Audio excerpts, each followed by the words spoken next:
አቶ ለሜሳ ጉደታን ላቀረቡልን መነሻ ጽሁፍ እናመሰግናለን። ውይይታችንን እንቀጥላለን። አሁን እድሉን የምሰጠው ለቤቱ ነው። ወንዞች ልማት ላይ እየተሰራ ያለው ስራ የሀገራችንን ጸጋዎች ዋና ከሚባሉት አፈርንና የውሃ ብክለትን እጅግ በጣም የሚታደግ በመሆኑ በዚህ እኛ ባለንበት ዘመን ላይ ይህንን ለመስራትና ለማገዝ በዚህ ቦታ ላይ በመገኘቴ እኔ እድለኛ ነኝ እላለሁና በጣም አመሰግናለሁ። ክቡር ጠቅላይ ሚኒስቴራችን ዶክተር አብይ አህመድንም እጅግ በጣም አድርጌ ማመስገን ፈልጋለሁ። ሐሳቡን ያመነጩት እሳቸው ናቸው። ከክብርት ከንቲባችን ከአዳነች አቤቤ ጀምሮ በዚህ ዘርፍ ላይ ሁሉ እየሰሩ ያሉትን ባለሙያዎችና አመራሮች በሙሉ ማመስገን ፈልጋለሁ።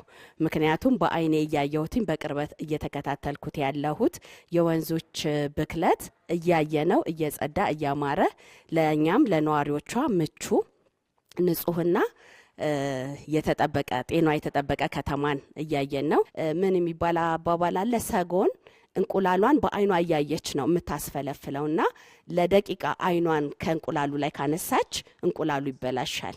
እኛም የአዲስ አበባ ከተማ ነዋሪዎች የወንዞችን ልማት እንደዚህ እንደ ሰጎኗ ተከታትለን ሁሉ ጊዜም አይናችንን ሳናነሳ ትኩረታችንን ሳናነሳ ተከታትለን ልናስቀጥለው ለልጆቻችን ደግሞ ልናስረክበው የሚገባው ውበት መሆን አለበት ብዬ አምናለሁኝ። አዲስ አበባችንን ከብክለት ታድገን ጽዱ ኢትዮጵያን ጽዱ አዲስ አበባን ለልጆቻችን የምናስረክብበት መልካም ዘመን ይሆንልን እላለሁ። አመሰግናለሁ። ወንዝ ዳርቻዎች በኮሪደር ልማቱ ከፍተኛ የሆነ ስራ ተሰርቷል።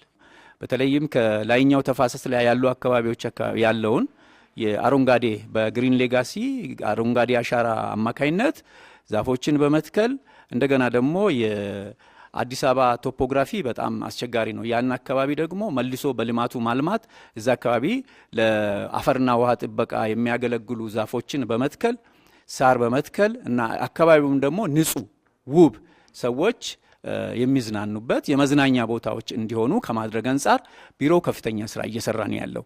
ወንዝ ዳርቻ ብቻ ወንዝን ማልማት ብቻ ሰዎች ወደ ወንዝ እንዲሄዱ ሰው ከወንዝ የሚሸሽበት ዘመን ነበር። አሁን ሰው ወደ ወንዝ ልጁን ይዞ ህፃኑን ይዞ ወንዞች አካባቢ እንዲሄድ ያን አካባቢ ደግሞ ምቹ ከማድረግ አንፃር በተለይም የሚበክሉት ከንጽህና ቤት የሚወጡ ፈሳሾች ናቸው። በኮሪደሩ ብቻ ከ199 በላይ ቤቶች ተሰርተዋል፣ የመጸዳጃ ቤቶች። ስለዚህ ከወንዝ ከንጽህና ቤቶች የሚወጡ ቆሻሻዎችን ወደ ወንዝ ሰዎች እንዳይለቁ በተቻለ መጠን ግንዛቤን በመፍጠር እንደገናም ደግሞ በመሰረተ ልማት ከሌሎች ተቀናጅተን መሰረተ ልማቱም እንዲለማ እየተደረገ ነው ያለ። ስለዚህ ብክለትን በጋራ ነው እየተከላከልን ያለነው። ከወንዝ አሁን በአሁኑ ሰዓት ንጹህ ውሃ ለተክሎች እየተጠቀምን ነው ያለንበት። በዚህ ደረጃ አሁን ጥሩ ደረጃ ነው ማለት ይቻላል። የአዲስ አበባ ወንዞች የደረቅ ቆሻሻም ማከማቻ ነበሩ። እስከ ቅርብ ጊዜ ድረስ አዲስ አበባ ከሚያመነጨው የደረቅ ቆሻሻ ጥቂቱን ነበር በስነ ስርዓቱ ሰብስቦ ማስወገድ የሚችለውና ወንዞቹ የፍሳሽ ብቻ ሳይሆን የደረቅ ቆሻሻም ማጠራቀሚያ የነበሩበት ሁኔታ ነው የነበረው።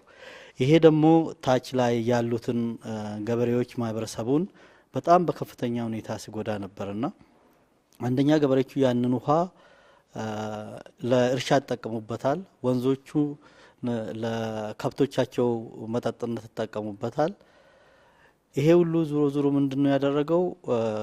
ከብቶቹ ፕሮዳክቲቪቲያቸው እንዲወርድ፣ እርሻው ጤናማ የሆነ አትክልት እንዳይመረትበት፣ እህል እንዳይመረትበት ያደረገበት ሁኔታ ነው የነበረው ማለት ነው። አሁን ግን የተሰራው ስራ ይሄ የወንዝ ተፋሰስ ልማቱ እኔ እንደሚገባኝ ዘላቂ የሆነ መፍትሄ ይዞ መጥቷል የሚል ሀሳብ ነው ያለኝ። ምክንያቱም ወንዞቹ ፍሳሾች የማይገቡ ከሆነ አረንጓዴ ከሆኑ ውሃው የተጣራ ውሃ እየመጣ ይሄዳል ማለት ነው።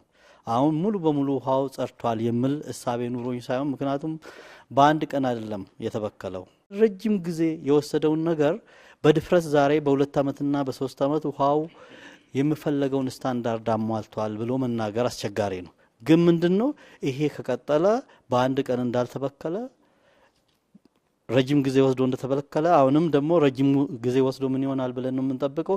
ይሻሻል ምርታ ያሳያል የሚል ሀሳብ ነው ያለንና በዚህ መልኩ ስናየው አዲስ አበባ መስተዳደር ደንብን በማውጣት ትልቅ ባጀትን መድቦ የእነዛ ስራዎች በመስራቱ ልመሰገን ይገባል የሚል ሀሳብ ነው ያለኝ።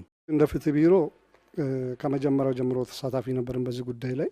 የከተማ አስተዳደሩ ርዕስ አድርጎ ይሄ ጉዳይ የሰርቫይቫል አይነት ጉዳይ ነው በሚል ከልማት ጋር ተያይዞ ያው ደንቡም እንደሚያመለክተው የወንዞች ዳርቻ ልማት እና ብክለት ደንብ ነው። ስለዚህ ሁለት አይነት ዓላማዎች አሉት። የመጀመሪያው ልማትን መሰረት ያደረገ ነው።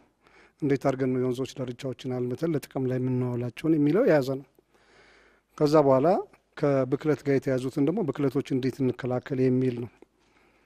ይሄንን እንግዲህ ለማድረግ ረቂቅ ህጉ ተዘጋጅቶ በካቢኔ ጸድቆ ተግባር ላይ ከተደረገ በኋላ ህጉን መተላለፍ ምንድን ነው የሚያመጣው ችግር፣ ምን አይነት ቅጣቶች ያስከትላሉ፣ ቅጣቱ ብቻ ሳይሆን ይሄንን ድርጊት መፈጸሙ ህብረተሰባችን ላይ ምን ያህል ጉዳት ነው የምናስከትለው የሚለውን በማድረግ የእርምት እርምጃ እንዲወሰዱ የማድረግ ከተቋሙ ጋራ በጋራ በቅንጅት የመስራት ስራዎች እየሰራን ያለ ነው። ስለዚህ ይሄ ለውጥ ከመጣ በኋላ በእውነት የተሰሩ ልማቶችን እንዲፋጠኑ የማድረግ የተሰሩ ልማቶች ደግሞ ልማቶቹ ተጠብቀው እንዲሄዱ የማድረግ ትልቅ አስተዋጽኦ አለው። እኛም እንደ ተቋም ይሄን ጉዳይ በተቋሙ በግንባር በአካል ገብተን እንዴት እየተፈጸመ እንዳለ በተሰጠን ስልጣን መሰረት የህጎቹን አፈጻጸም ሂደት አይተናል። እሱም ብቻ ሳይሆን ሌሎች በዚህ ጉዳይ ላይ ቀጥታ ከሚሰሩ ተቋማት ጋር ያለው አፈጻጸም እጅግ በጣም ጥሩና አመርቂ ስለሆነ ጠንክረን በዚህ መስራት የሚገባን ነው። ትኩረት ለወንዞች ከምን ጊዜውም በላይ በአሁኑ ሰዓት ተሰጥቷል። ምን አይነት ስራ ነው የሚሰራው? እንደ ጉለሌ ያው ከፍተኛ ተፋሰስ ቦታ ላይ ስለምንገኝ ምን ስራ ተሰርቷል የሚለውን ግልጽ ማድረግ እወዳለሁ ማለት ነው። ትልቁ ነገር ያው የሰው ልጅ ላይ መስራት ነው። መጀመሪያ ግንዛቤ ተሰጥቷል። ገና ሲመጣ ወንዝ ዳርቻ ልማት ያው ብክለት ይብቃ ውበት ይንቃ የሚል መርሃ ግብር በእያንዳንዱ እስከ ብሎክ ድረስ ስራዎች ተሰርተዋል ማለት ነው። ግንዛቤ በየቤቱ ቤት ለቤት ተሰርተዋል። ሌላው በካዮች ተለይቷል።